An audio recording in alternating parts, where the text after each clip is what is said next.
This video will demonstrate how to use the referral module available within AuditBase. First, the AuditBase user should select the correct patient, either by adding the patient to the database or by using the detailed search. Once the patient has been selected, the AuditBase user should open the referral module from the Navigation pane. The RTT start date is the date the referral has been received and accepted into the department. The referral date is the date that the clinician sent the referral to the department. Other is the date which the referral was entered into the database. The treatment type relates to the pathway which the patient is to join. These are specific to each department and are set up by system administration. Reason may not be required by your service and will appear disabled if this is the case. Customer should be pre-populated with the customer indicated within the client information page.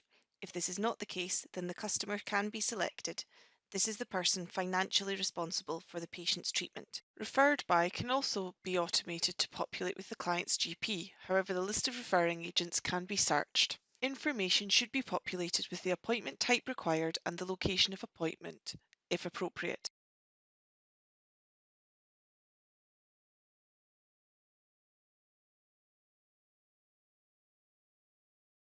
Save should then be selected.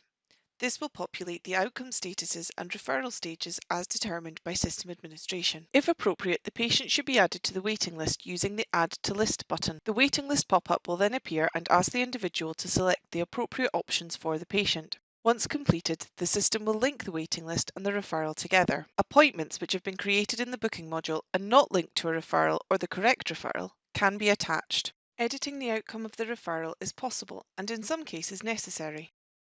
This can be used to correct errors or to retrospectively add information which was not available.